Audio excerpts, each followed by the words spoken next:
hadis Abu Hurairah ketika Nabi SAW bersabda, al-yadul al-ulya khairun min yadi sufla, tangan yang di atas lebih baik daripada tangan yang di bawah. Wabda biman ta'ul, mulailah dari orang yang menjadi tanggung jawab Anda. Wa khairu sadaqah maka na'an dhahri gina, dan sebaik-baik sedekah adalah yang diberikan setelah kita menunaikan hak diri dan keluarga dalam kebutuhan primer. Lalu Nabi SAW menjelaskan, wa man yasta'fif yu'iffahullah, barang siapa yang menjaga kehormatan dia, maka Allah akan berikan kehormatan. Allah akan kasih kehormatan sehingga dia tidak perlu meminta-minta. Wa man yastagni yughnihillah, dan barang siapa yang merasa cukup, maka Allah akan cukupkan dia. Allah akan cukupkan dia.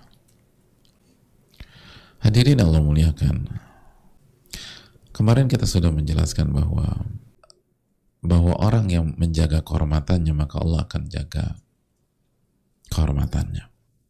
Dan kita sudah jelaskan keterangan dari para ulama seperti keterangan Al-Qurtubi, Ibnu Tin, Al-Qari, At-Tibi, dan para ulama yang lain tentang makna barang saya menjaga kehormatan. Dan di antara keterangan para ulama dalam menjaga kehormatan ini, di antara maknanya adalah menjaga kehormatan dari wanita, hal-hal yang diharamkan oleh Allah Subhanahu wa taala dari hubungan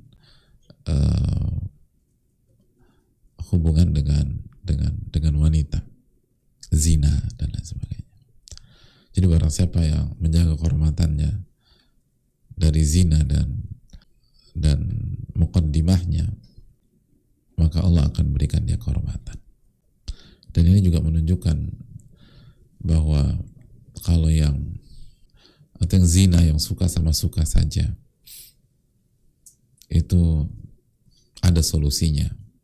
Solusinya adalah jaga kehormatan kita, benar-benar dijaga, maka Allah akan kasih kehormatan. Apalagi zina profesional dengan dalih uang, dengan dalih kebutuhan. Maka kalau kita jujur sama Allah, lalu kita minta kepada Allah Subhanahu wa taala, lalu kita cukupkan diri dengan yang halal, dan itu tadi kita cukupkan diri dengan hal yang paling sedikit dari kebutuhan kita, maka Allah akan jaga kehormatan kita. Wa man yastagni wa man yasta'fif yu'iffahullah. Lalu berikutnya hadirin sekalian, Nabi SAW menutup hadis ini dengan mengatakan sallallahu alaihi wasallam, wa man yastagni yughnihillah. Barang siapa yang merasa cukup, Allah akan cukupkan. Apa yang dimaksud barang siapa yang merasa cukup, Allah akan cukupkan? Al-Qurtubi rahimahullah mengatakan bahwa barang siapa yang merasa cukup dengan Allah dari selain Allah Subhanahu wa taala. Jadi dia merasa cukup dengan Allah, dengan pertolongan Allah, dengan bantuan Allah. Dan dia merasa cukup jika misalnya Allah tidak tolong secara zahir pada hari ini atau esok. Kan bisa jadi Allah nggak tolong secara zahir ya, padahal secara sisi lain Allah tolong. Dan itu tadi kan kemarin kita bahas bahwa pertolongan Allah itu bukan hanya dikasih uang, tapi yang lebih penting dikasih sifat qanaah, itu paling mahal. Jadi kalaupun dia nggak dikasih uang sama Allah, dia merasa cukup, alhamdulillah. Dan dia nggak merasa perlu ke si A, si B, si C, alhamdulillah cukup. Emangnya tadi siang udah makan? Alhamdulillah belum. Terus tapi kan tadi pagi udah makan korma satu. Alhamdulillah Allah kasih satu. Saya udah berusaha, tapi rezekinya segitu hari ini. Alhamdulillah. Alhamdulillah kemarin tadi pagi udah makan ubi sedikit. Alhamdulillah sudah cukup lah. Ya lu kan punya teman kaya sih itu. Kenapa lu nggak minta aja? Nggak, cukup. Alhamdulillah. Nanti kita berusaha lagi dan minta lagi sama Allah Subhanahu wa taala. Maka kalau ini yang dilakukan, kata Al-Qurtubi rahimahullah, fa innahu yu'tihi ma yastagni bihi 'anis su'al. Maka Allah akan kasih dia harta atau kebutuhannya sehingga dia nggak perlu minta. Dia nggak perlu minta. Dengan catatan itu ya, Wa yakhluqu fi qalbihil ghina, dan Allah akan berikan rasa kaya dalam hatinya. Fa innal ghina ghina nafas, lalu ulama mengatakan kekayaan itu kekayaan jiwa. Jadi kalau dia merasa cukup dengan Allah dan dia merasa nggak perlu minta ke yang lain, maka Allah akan kasih kecukupan. Mungkin nggak banyak tapi cukup. Dan kalau dia jujur itu cukup. Masalah kita kadang-kadang nggak jujur, hadirin. Dan ini seringkali bukan karena kecukupan, karena lifestyle, gaya hidup yang standarnya lebih dari sekedar cukup. Kalau cukup tuh cukup, tapi kita punya gaya hidup lebih. Kita pengen ini, pengen itu. Maka seringkali ini bukan tentang cukup, ini tentang keinginan, bukan tentang kebutuhan. Karena perangnya selalu itu kan, gitu loh. Perangnya kan selalu dalam hidup itu antara kebutuhan dan keinginan, selalu begitu. Nah kalau benar-benar kebutuhan dan kita hanya minta kepada Allah dan merasa cukup dengan apa yang Allah kasih, kita insya Allah nggak butuh ke yang lain. Dan Allah kan kasih dua, kata para ulama. Allah kan kasih kecukupan, asal cukup, bukan keinginan. Misalnya aku tuh butuh protein. Nah protein kan nggak harus daging, hadirin. Tempe itu protein bukan? Protein. Kalau bicara kebutuhan bisa secara umum bisa tercover nggak? Tapi kalau keinginan sama nggak rasanya? Ya beda lah, hadirin. Walaupun oleh sebagian orang berusaha disama-samain sekarang. Nggak beneran. Kan ada burger yang buat vegan itu loh, gitu, atau apalah. Artinya jadi penampilannya, looks-nya itu, mandornya tuh kayak daging dan rasanya tuh dimiripin sama daging. Padahal itu dari nabati gitu. Ya tapi tetaplah daging adalah daging. Gitu. Jadi kembali lagi, Allah akan cukupkan dan Allah akan kasih kekayaan.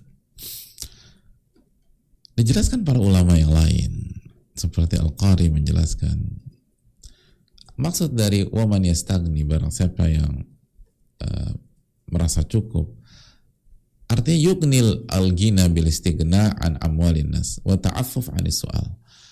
Jadi maksudnya dia bukan hanya merasa cukup dengan Allah Subhanahu wa taala. Artinya dia merasa cukup dengan Allah, dia nggak minta dan dia nggak memperlihatkan dia susah gitu. Ta'affuf. Sehingga hatta yahsabahu al-jahilu ghaniyan min ta'affuf. Sehingga orang-orang yang tidak terlalu mengenal dia berpikir dia itu mampu karena dia ta'affuf. Itu kan yang kita bahas dalam surat Al-Baqarah ayat 273. Lil fuqara alladzina ukhsiru fi sabilillah la yastati'una darban fil ardi yahsabuhumul jahilu aghniya min ta'affuf. Itu sudah kita bahas. Dan orang yang enggak terlalu mengenal mereka berpikir mereka itu goni, mereka itu kaya, mereka itu cukup. Karena mereka ta'affuf, mereka tidak memperlihatkan kesulitan mereka kepada orang. Mereka nggak memperlihatkan bahwa mereka sedang susah. Namun ta'rifuhum bisimahum. Kalau engkau memperhatikan, melihat ciri tanda dan gerak-gerik mereka, engkau akan tahu mereka sedang butuh. La yas'aluna an-nasa ilhafa. Mereka nggak minta, nggak merengek sama manusia. Jadi kita dapat tambahan lagi, hadirin yang Allah muliakan. Merasa cukup dengan Allah, nggak minta sama manusia, dan tidak memperlihatkan kita lagi butuh, kayak baik-baik aja gitu. Makanya para ulama mengatakan barang siapa yang hobinya minta-minta uang sama manusia dan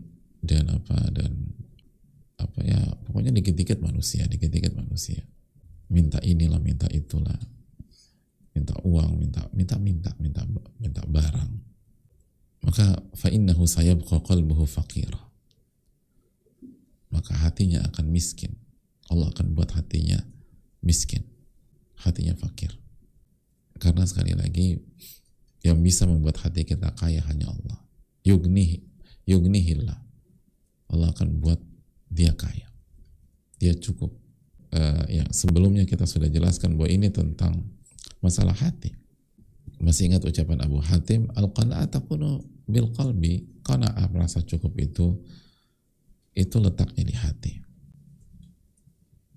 Letaknya di hati. Dan kita merasa cukup. Hadirin Allah muliakan. Makanya Al-Hasan mengatakan, la tazalu kariman 'alan nas. Aw la yazalu nas yukrimunaka. Engkau akan mulia di hadapan manusia, atau manusia akan selalu memuliakan kamu.